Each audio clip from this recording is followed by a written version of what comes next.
Hello everyone, and welcome to the new year. It's February 1st, and this is my first video of the year, so I apologize for being absent, but I wanted to get you a quick rundown of the Secure Act 2.0 provisions that impact your retirement plans as well as 529 college savings plans. I made a list over here. I'm going to be reading a little bit, but first off, if you own a business and you don't have a retirement plan, they are giving massive benefits, tax credits. They essentially will pay the entire startup cost for a 401k and many other retirement plans if you don't have one for the first 3 years. Big tax credits. The second is the RMD rules, the required minimum distributions. If you remember, it was age 70, then they moved it back to age 72 with the Secure Act, which was passed in January of 2020. And now they've moved it back to age 73. They've not messed with Social Security yet, though. I think they should. I don't know why they're doing one without the other. So the latest that you can defer your Social Security is still age 70, but now you can defer your required minimum distributions from your traditional assets, traditional 401k, traditional IRA, until age 73. And also, they've edited the Roth options. Now, a lot of this doesn't take effect until January of 2024, but they're going to allow employer contributions to 401k plans to be Roth contributions. Certainly, there will be some taxation. They'll maybe gross up the W-2 or send a 1099 or something, but we don't have the regulations on that yet. But they are going to allow employer contributions to be Roth contributions in 401ks beginning of next year. Also, beginning of next year, if you have a simple IRA or thinking about starting one, a simple IRA has, up until this point, always been a traditional, before taxed contribution, but starting in 2024, they're going to allow Roth contributions for that as well. Also, the simple has gotten a lot better. They raised the contribution limits all the way up to $15,500 with the catch-up provision of $3,500. So if you have a simple and you're over 50, you can put $19,000 in there, which is pretty cool. They also are increasing the ability for employers to match more. If you have less than 25 employees, you can go up to 10%. And 26 to 100 employees, up to 4% of compensation, 3% non-elective. And anyway, it's fairly complicated, but basically all contribution limits have gone up. The downside, I guess, or other component to that is in 2024, it is going to be required automatic enrollment for new employees. I don't know. I think that's good. It's going to make everybody save and invest, but the employees may not like it. Roth contributions by employees of high earners, the catch-up contribution. So if you're over 50, you're able to do catch-up contributions into your retirement account. Those catch-up contributions are going to be required to be Roth contributions.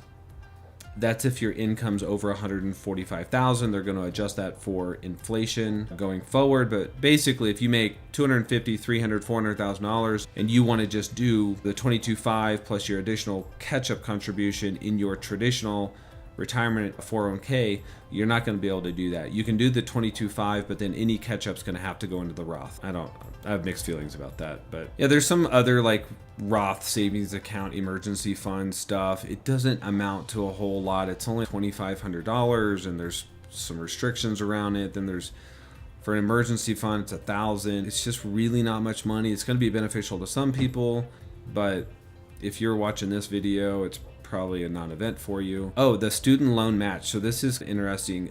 Employer with a 401k, 403b, or simple, they can make matching contributions on workers' qualified student loan repayments. So if you have a student loan and you qualify and you're making, $2,000 a year in student loan repayments, then that could qualify for the match into your retirement account by your employer. So kind of cool. I don't know how they're going to track all that, but it seems complicated, but it's neat for those who qualify. Tax and penalty-free rollovers from a 529 college savings plan into a Roth IRA. When I first read that, I was like, oh my gosh, this is amazing. I have so many clients that could benefit from this. The restrictions are so unbelievable. I don't know anybody that's going to qualify for it. So if you have a really old 529 college savings plan, the beneficiary has been the same beneficiary for many years. They're older now. They're never going to use that money.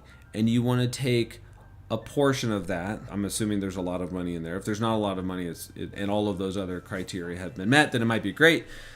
But super restrictive. Some people will qualify. It'll be good for them. And for the rest of us, it's just a nice headline. Increased contributions further in 2025. So this is really pretty cool. If you're under 50, you still have that kind of same contribution limit. They are going to start adjusting those for inflation, which is really neat because they've been way behind. So they're doing a little bit to fix that. So the catch-up contribution maximum for employees age 50 and over is $7,500 for 2023 for this year, or $3,500 for simple plans. The $7,500 is for 401ks, 403bs.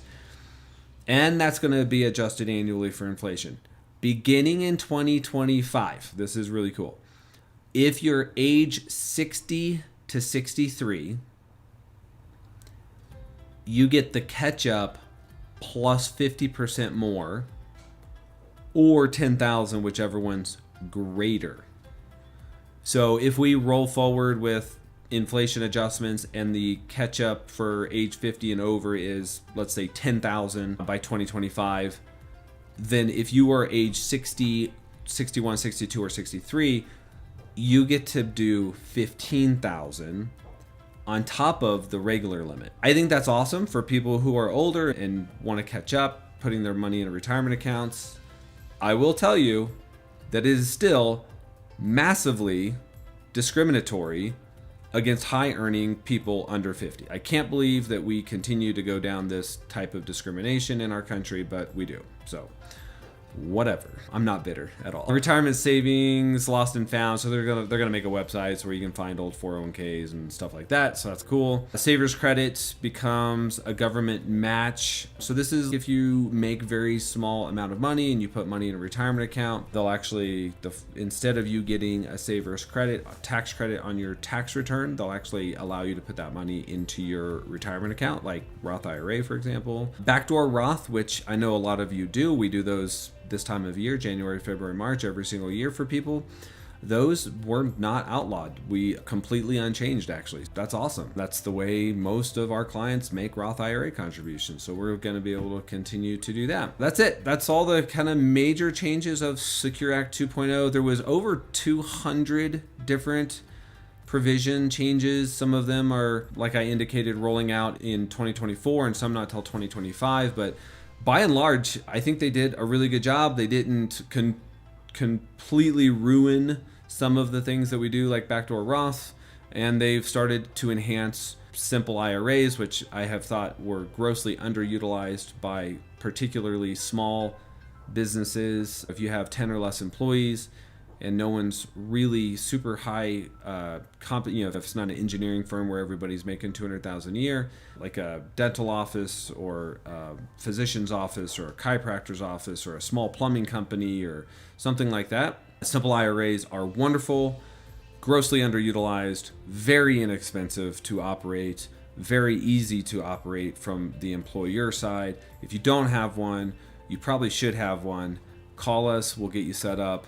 It's very simple and very inexpensive. Other than that, I look for 2023 to be a very good year in the market, typically. And it's not because I'm smart and I think, all these, I'll leave that up to you guys. It's just because good performance typically follows bad. And we had a pretty bad year last year. And so I'm not saying the market's going to go straight up this year. We very well might have a downturn before a eventual rally, but I look for 2023 to be a positive overall year and probably a strong positive year, barring a black swan event of some sort. So with that, I will bid you all adieu. Have a wonderful February. Happy Valentine's Day if I don't talk to you, and live well, travel, go see your friends and family. Thank you for your time and for your business. We appreciate it very much. Take care.